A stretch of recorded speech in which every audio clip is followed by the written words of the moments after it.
to empower now, this part I would like to see. I don't know if it's happening. Empower local governments to police themselves. I don't know, because there's all this talk about the National Guard and federalizing, and that's not a role of the federal government, and no governor or mayor should ever give power away to the federal government.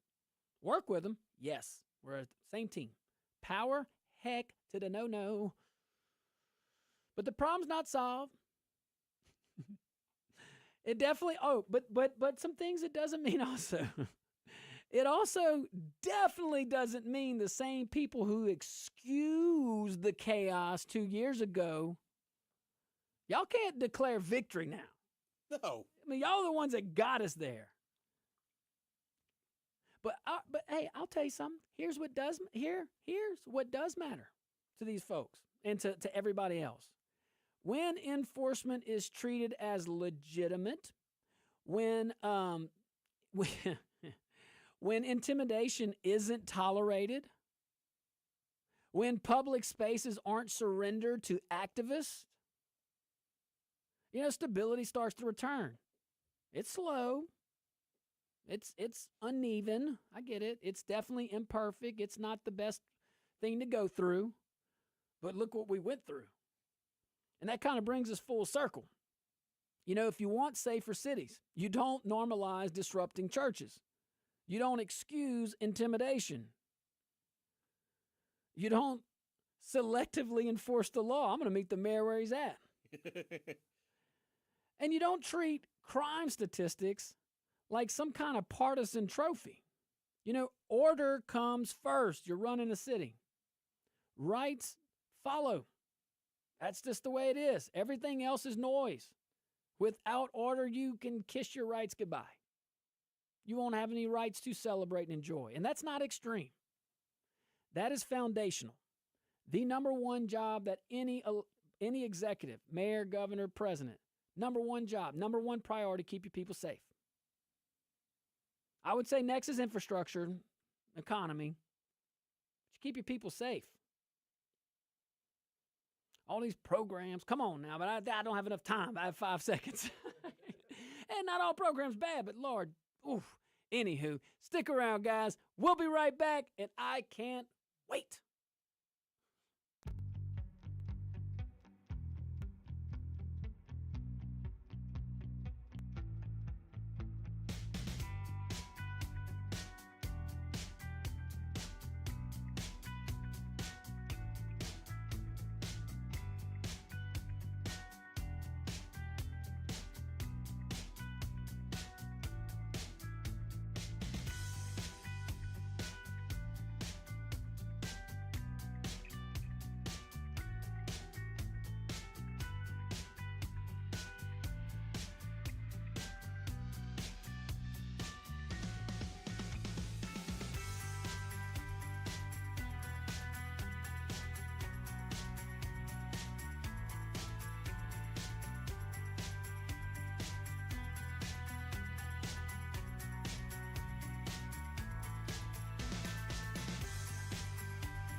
Good afternoon, ladies and gentlemen. Welcome to the Josh Guillory Show. I remain your grateful host. Head in studio with me still, Q Money Magic Man. What's happening? Oh, waiting on some ice and some cold weather. Ain't that the truth? Ain't that the truth? Guys, we are broadcasting live from the KPEL studios here in hour number 2 of the show, and we are having a blast. We're going to switch gears, though, a little bit, because we talked about the crime stuff. We talked about folks positioning politically. That's kind of silly, but to be expected. Oh, by the way, go check us out at rumble.com. The chat is starting to heat up. I appreciate there. Question 8, Kill Switch, and C. Vasseur. You guys are... Y'all got me laughing over here. Got me involved over there. Senator Lindsey Graham. Let's switch gears. Senator Lindsey Graham says his Russia sanction bill is never going back on the shelf now that President Trump has given it the green light. Remember, we covered this a few days ago, maybe last week. I felt like it was this week. But it is a heavy-handed bill, okay? And it's targeting Russia. And it's targeting basically anybody that's doing business with Russia.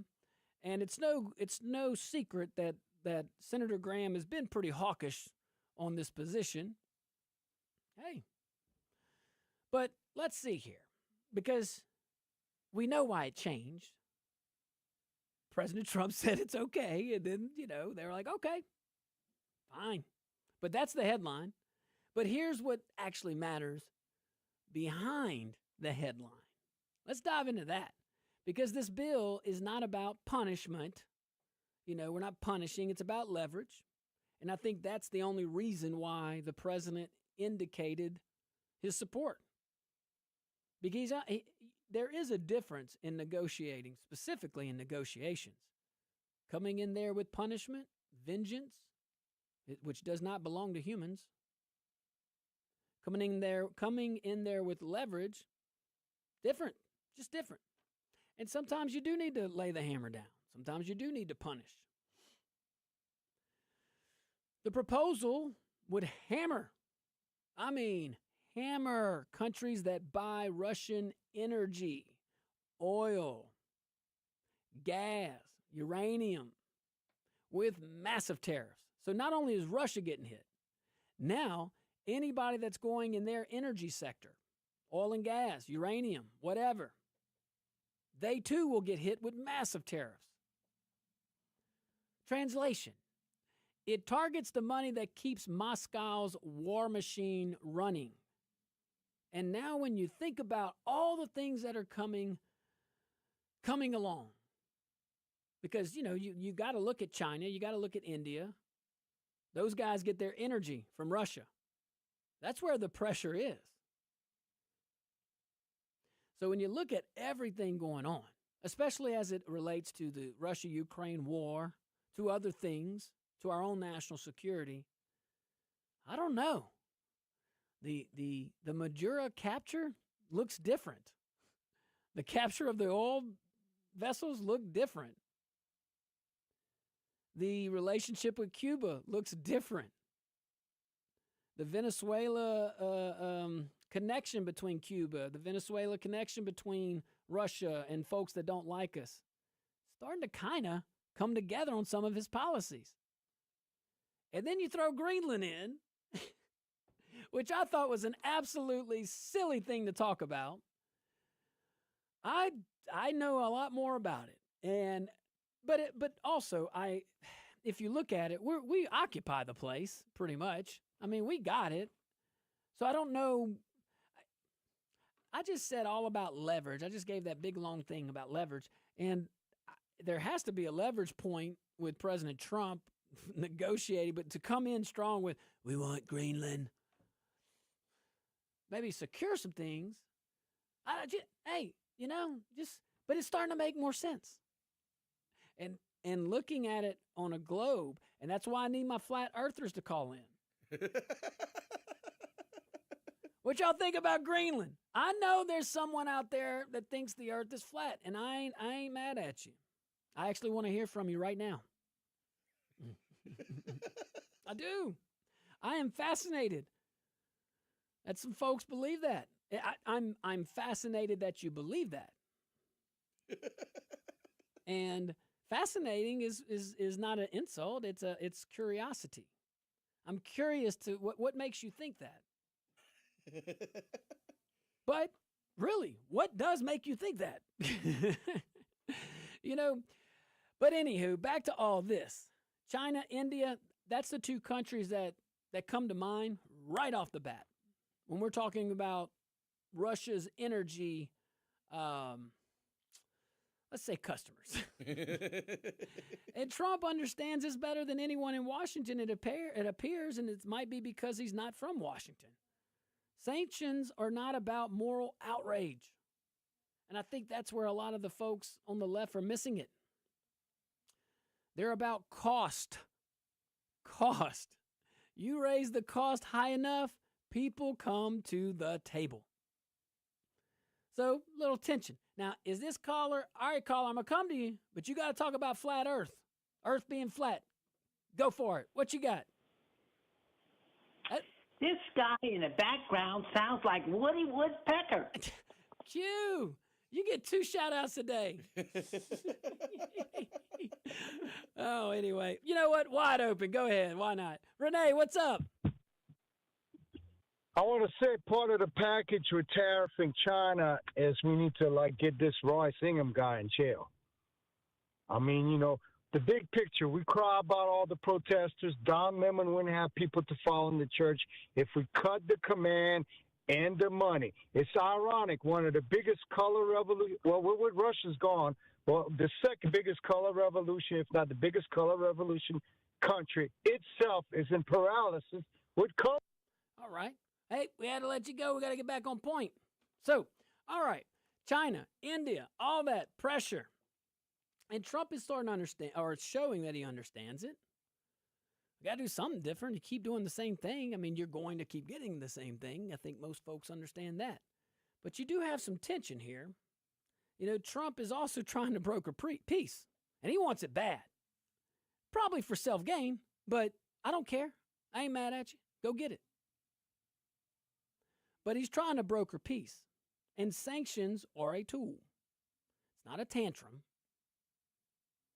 That's why this bill keeps stalling, though. Not because nobody cares or nobody agrees.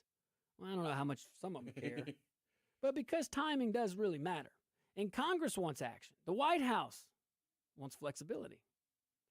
And they need that in the executive branch. But here comes Washington being Washington. And this is the frustrating part. Arguing over where the bill should start. Senate or House. Committees are on floor. Everyone protecting turf while pretending it's about principle. So that's a little observation for my dear audience. That's my take on it so far. When we get back, we'll continue to talk about it. All right, guys, stick around. Be right back.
Welcome back to the Josh Guillory Show. We're broadcasting live from the KPEL studios here in Lafayette, Louisiana. And broadcasting live from rumble.com. My screen's a little off, so I'm having to look. There we go. Yeah, I'm with you. I'm with you. All right, guys, man. So, it's going to be interesting to see how that bill progresses. But I just wanted to highlight it again that this is it's something that it came in with a splash. It kind of fizzled out. I saw some rumblings on it. Thought I'd bring it up again. But I do. For everybody out there, everybody has a congressman, everybody has a senator. Everybody, and all those guys have field reps. Reach out to them. Just tell them, say, we don't care about the procedural gymnastics. Somebody pick where it's going to start and actually legislate. Kind of interesting there. But we can also switch gears here, and we should. ICE funding, because this is kind of all tied together when we're talking about the budget process and we're talking about these other legislative actions that eventually will tie in together. ICE funding seems to, again, be the little ticker. So let me pull the curtain back on what really happened in the House last night. It was last night, wasn't it, Q? I believe so. Yeah. I think so. We good? Yeah. So last night in the House, because the headlines that I saw, I don't know, it doesn't reflect what happened. Republicans advanced a $1.2 trillion spending package by one vote. And the reason it nearly blew up really had nothing to do with Democrats, if you think about it. It was Republicans fighting Republicans. Now, on the surface, on the face of the situation, this was about two things: ICE funding and ethanol fuel. Underneath it, this was kind of like a little stress test for whether the GOP can actually govern with the majority it has. Jeez. But here's the setup. The House had to pass a procedural rule just to move the spending bills forward. Wait a minute, the House changed the rule? That's interesting. Do you think the Senate knows that they can change their rules too? When they choose to abide by them? But the House had to pass a little rule, I get it, to move it forward. Normally that is honestly the routine, I get it. But this time it turned into an all-night standoff. And it was kind of interesting. Midwestern Republicans threatened to tank the rule unless they got movement on year-round E15 ethanol cells. Okay. At the same time, conservatives over there in Capitol Hill were raising alarms about what Democrats squeezed into the DHS bill. Watch this: body cameras for ICE, extra training mandates, flat funding, and cuts to removal operations. Okay. Now the cameras for ICE, great. I don't have a problem with that. I don't think most people probably don't have a problem with that. Maybe the officer's like, well, let me put a camera in your office. Yeah, I get it. Well, I don't have a badge and a gun. Well, I have a gun. That'll tell you. But anywho, but yeah, body cameras for ICE. Okay, cool. Now this extra training mandate, I could spend 5 hours talking about this, but I'm not. Don't know what they mean about flat funding, but cuts to removal operations. Well, if the law calls for enforcement and removal, how you fund transgender plays in Turkey, and you this is actually a function of government, and you're like, really? It's like that would be like telling a local drainage department go dig a detention pond, but I'm not funding it. That's exactly what they're saying. We want you to enforce the law, but when you go to enforce the law, because part of the law is deporting, oh no, you're not getting funding. So meanwhile, Democrats like our friend Ilhan Omar, well, they're saying they won't give ICE a single dollar anyway. I keep telling Representative Omar, if she'd listen, seriously, just put it in an earmark and tell that lady that ICE is a nonprofit in Minneapolis. And it would get funding right there. Jeez. So Speaker Johnson, he does what speakers do when the math is kind of brutal. He negotiates. And he is not in an easy position. I get it. He is fighting. He has infighting. He has a very slim majority. I get it. But making tough decisions, he cuts a deal to create an E15 Rural Domestic Energy Council.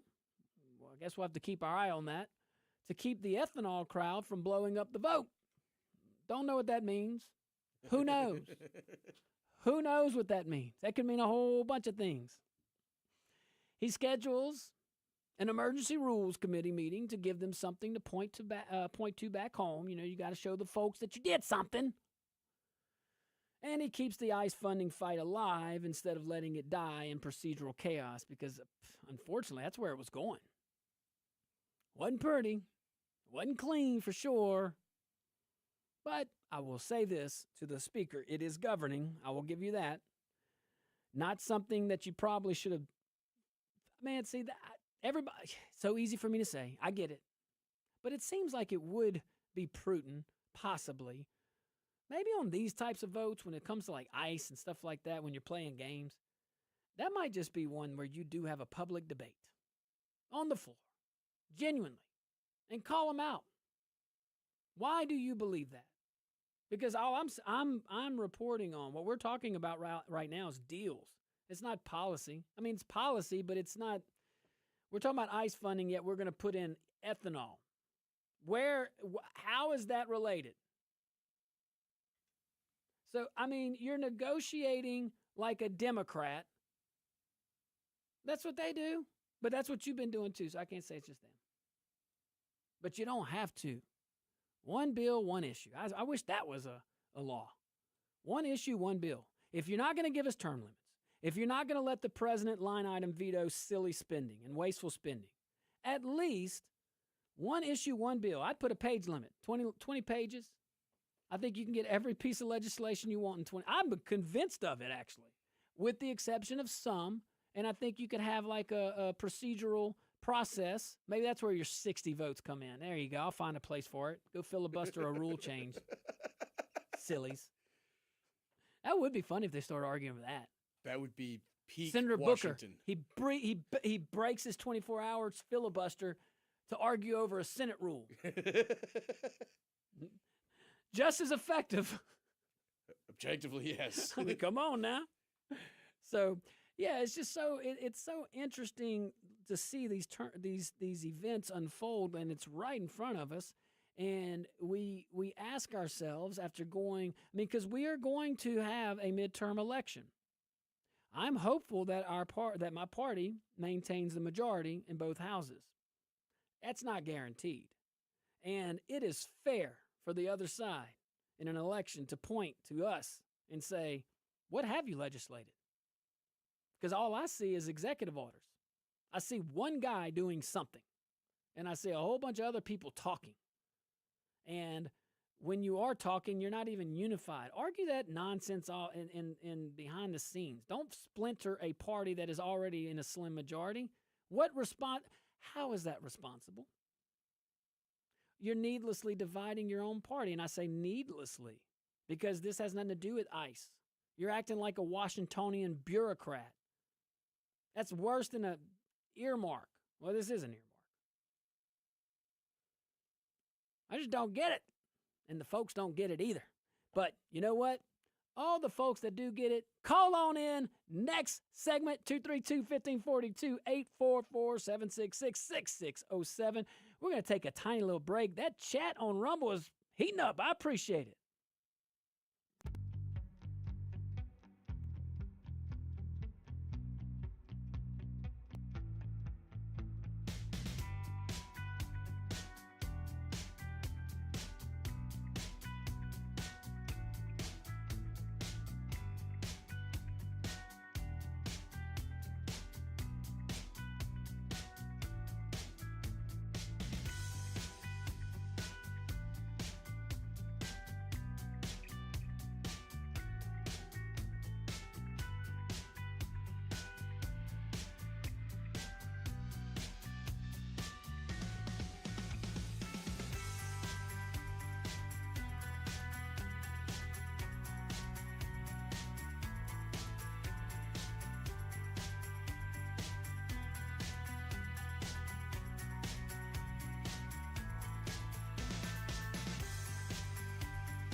Welcome back to the Josh Guillory Show. Broadcasting live from the KPEL studio. Shout out to our KLFY Plus viewing audience. And man, I'm loving that Rumble chitty chat. Like it. I like it. So the $1.2 trillion spending package, like we said, it passed by one vote. There were some compromises there, you know, and again, on the surface, this was about two things. We know this, ICE funding and ethanol fuel. It's very interesting. It's very interesting. I don't know how they come together, but they do. Yeah, but it's Midwestern Republicans that are pushing this. Okay, got it. Oh. I get it. I do understand it. But go legislate like a party that is in power. And go write a bill to get you ethanol 15 or whatever it is that you need. But it has nothing to do with ICE funding. So, but we got some folks. Elon Omar, she says not a cent. Speaker Johnson, he's just trying to figure it out. And he got there. But there is a point that conservatives do need to hear if this is important to you. Because this bill, and I don't know, I shouldn't say conservatives, just if this is interesting to you, if this matters to you, this bill does not represent everything Trump wants on ICE. We know that because it doesn't. And we should say that out loud. Like the Republicans that are pushing this compromise bill, say it and own it. Be you. You know, but you're not getting that in the media. You're getting headlines that don't match the substance.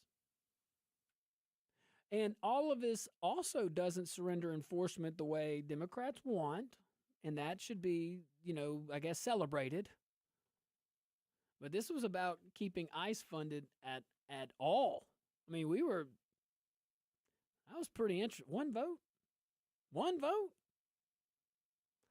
Not letting progressives choke it through a shutdown was good. I got it. Setting up the next fight was the only way that's your only route, to be honest with you. So I get it. All the things. But let's move on, all right? What's going on in Virginia, man? That's some interesting stuff, huh?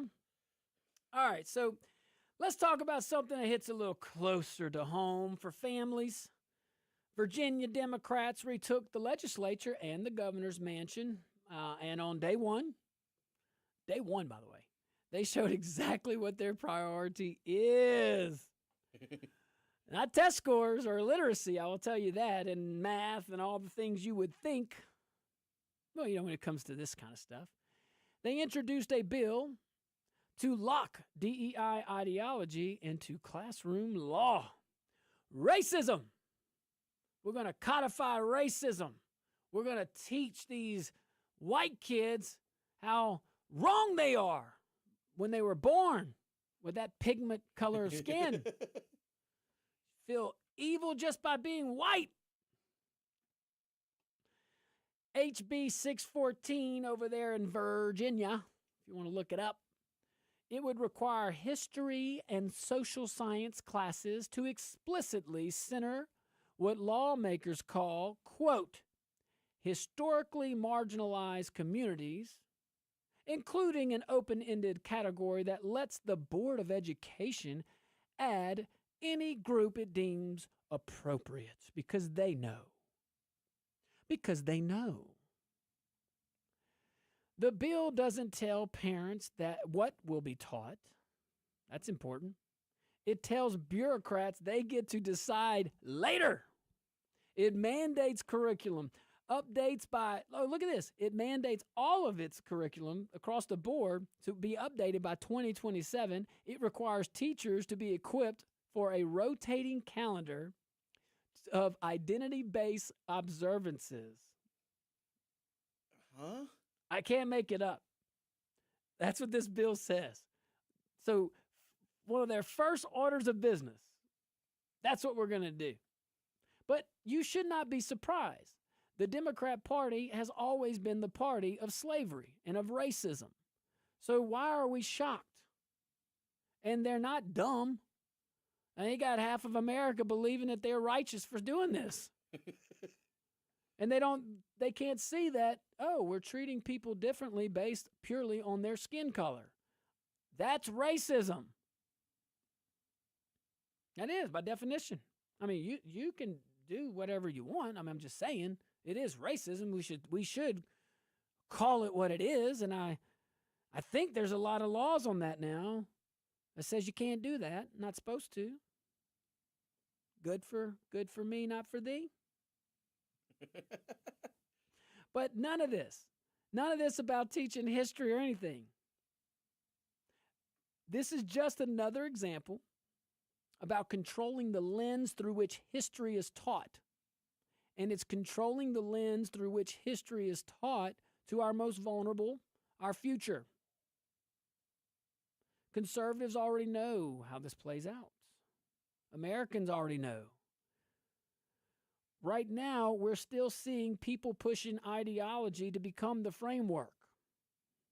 When that happens, facts become optional. Look what they're talking about creating, another government board to determine what is marginalized. Man, when grievance becomes the organizing principle, excellence takes a back seat. Oh, no. You can't do that because you're this color. You must do this because you're this color. Man, how much more control do you want to give the government? But these are school-age kids, and this is I'm telling you, that's why my friends that are recognizing themselves to be Democrats still, this is what your party is pushing. Your party is the party of racism. They fought a whole civil war to keep slavery. And then on top of that, tried to get cute with everything. And the Republican Party brought the 14th and 15th Amendment so that you had to treat people equally, that you couldn't discriminate based on skin color. When you got all kind of cute with your property requirements and your whatever else, reading requirements, all the stuff. It was the Republican Party that pushed against those evil ways. And I could go on and on. Women's suffrage, like we can go on. So this is the party of slavery.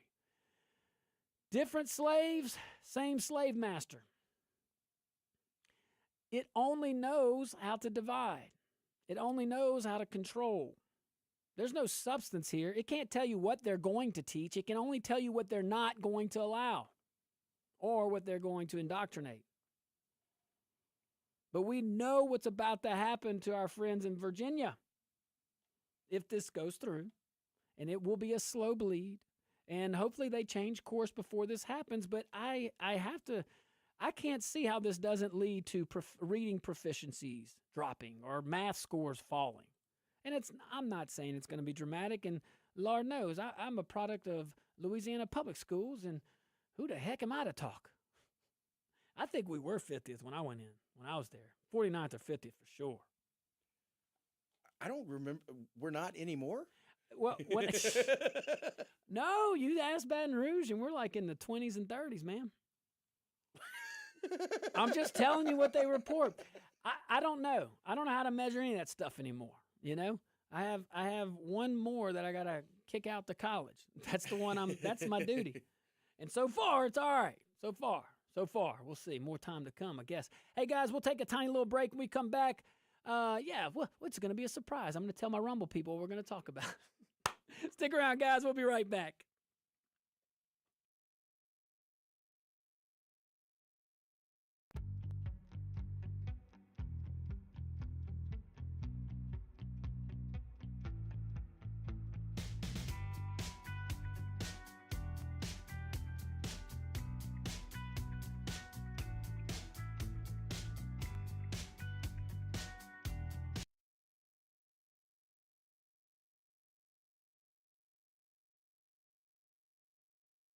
Thank you. What's up, Rumble, X, YouTube, locals, all the socials? Sure, I'm missing some. Thank you all for your patience in this break. All right, guys, so we got a couple topics. So we could wrap up this, or we could go into, let's see here. We got the Greenland stuff. Greenland, tariffs, maybe how that relates to negotiation. Yeah, let's do that. All right, we're going to go with Greenland, maybe somehow these maybe how the tariffs are kind of intermingled in all that, world affairs. Don't tell anybody. I wonder how many. I haven't looked it up, but I can't help. How many U.S. service members are stationed in Greenland right I now? don't know. Because the population of Greenland is 55,000. Is it really? Yes. Oh my gosh. So, like, So Greenland can't even defend Greenland. no, against a small gang of invaders. And I literally mean a gang and not a military. Oh my gosh. And then it would take Denmark like 4 days to get there. I think Trump wants to take over Greenland so he can deport all the illegal aliens. If the country won't take them, we're sending them to Greenland.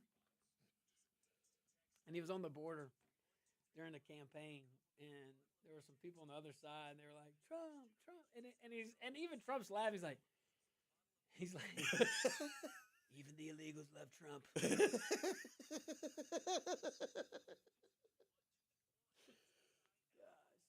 I saw Zelensky yesterday or today said that Europe needs to adjust how they deal with Trump to understand that he's different and they need to adapt to the different process. Zelensky. Hey, you know what, man? I got to give Zelensky, I got to give him a little credit here. That dude ate some humble pie on international television. Yes. Comes back with a lot of humility. Now, he doesn't have much to work with, but Saddam Hussein had a choice. Yeah. It wasn't the same choice, but I'm just saying. He comes back, wears a suit. Now, it's all black, but he wears a suit. It's interesting, to say the least. I do agree with the president, though, man. You walk in the Oval Office, you need to have a suit on. Absolutely. Suit and tie. It's not about the person. It's about the office. That's right. And he wasn't wrong for that.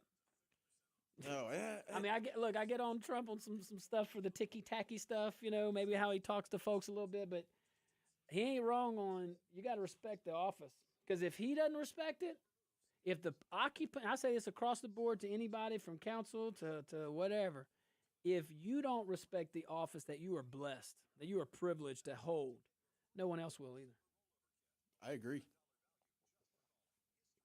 All right, guys, look, we'll take a little break. We have about 30 seconds. We'll come back in hot. Look at my boy, Robert D. Benoit.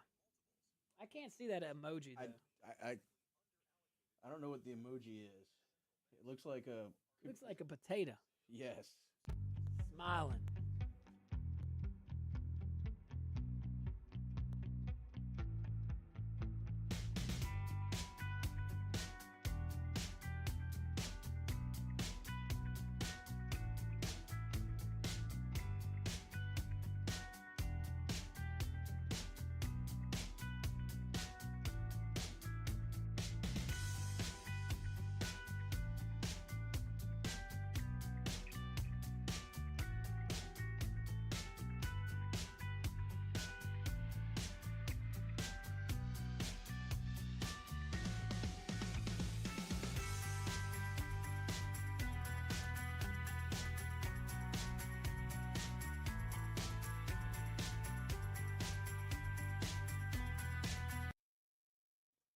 Welcome back to the Josh Guillory Show, broadcasting live from the KPEL studios here in Lafayette, Louisiana. Hey guys, when strength matters, when custom matters, when failure's not an option, C-Safe delivers. C-Safe FRP products are engineered to resist corrosion, reduce maintenance, outlast the competition in the harshest environments. You already know that. C-Safe, from offshore platforms to wastewater treatment plants, everywhere in between. Their products are American-made, and they're manufactured right here in Acadiana by American workers. C-Safe, check them out. csafe.com, S-E-A, just like the ocean. Man, it is gumbo weather. I told you, it's always gumbo weather. Amen. Going to Préjean's. Ooh. That's close. That's kind of on your route. It is. And probably on a lot of people's route. And they got some of the best. Come on now. Come on now. Love it. Love it. Love it. Let's finish today with Greenland. Why not? We talked about it earlier. A little bit of tariffs too. So let's just dive right in, all right? Because the panic has been absurd. It really, like, I get it. It's out there, but the panic has been absurd. And the lesson is useful. President Trump floated tariffs on European allies tied to Greenland. You remember they showed a big force against the orange man. Talk about Greenland. Yeah, big. Y'all hadn't sent a single troop to Ukraine. Whatever. We had to bail you out of 2 world wars. Like, bring it. But President Trump, he floated the little tariffs on the European allies. Then he canceled them after NATO agreed to a framework for future Arctic security cooperation. Thank you. So instead of talking about that, we want to write headlines portraying everything as chaotic and that everything's panicky. And we're on a brink of World War III. Quite the opposite by this move. This is what we should be hearing. But instead, cue the media meltdown. Headlines screamed about alliances collapsing. They're probably still fresh, probably still someone writing about it right now. Commentators talked about world war scenarios. Economists warned about market chaos. And then nothing happened because this was never about invading Greenland. He never said invade Greenland. It's all about leverage. And Trump does this better than anyone in modern politics so far. Love it or hate it, like it, whatever. He does raise the temperature. He forces everyone to show their cards. And then he resets the table once he gets movement. He understands that he has the best cards in the deck. He's representing the United States of America.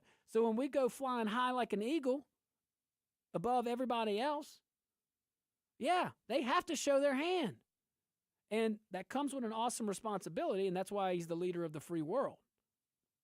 That position is the leader of the free world. Like it or love it or hate it or ignore it. Or not. I think we ignored it for 4 years. That's why I say that. Seriously. Now, in this case, NATO agreed to talk seriously about Arctic security. Denmark, this is big, formally acknowledged that U.S. does have concerns, and they recognize those. And suddenly the tariffs weren't needed. So leverage. Did we have this agreement before the talks of tariff? No. The only reason why we have this agreement is because the threat of tariffs, and more importantly, the threat from someone who will do it. And that's how negotiation works when you're not trying to impress editorial boards. Now, Europe is offended. Doesn't take much. Got to remember our friends. They've grown comfortable under U.S. protection while spending less on defense and more on lectures. So you can't really blame them. They're conditioned. I'm just trying to use local terminology in our state. Trump said the quiet part out loud and said it very loud. America carries the load. He said that the first term he was right. America pays the bill. He's right. And when America asks for strategic cooperation, it's treated like a provocation, like we're provoking some kind of war. Hey, Greenland matters, apparently, and I did not know that until we started talking about it. I thought it was silly as recent as 3 weeks ago. I really did. And man, but militarily, strategically, logically, supply chains, I can keep going on. Russia and China both know it. Why do you think they're doing what they're doing? They're active in the Arctic. The U.S. already has a base there. I mean, it's not like we're discovering this out of nowhere. We're forcing allies to stop pretending geography doesn't matter. So, no invasion, no force. Just letting y'all know. No broken alliance either. But a lot more positive than negative out there, even though we don't always see it. But I know I see you guys, and I appreciate you. Thank you so much for tuning in, guys. Be very careful out there. May God bless you.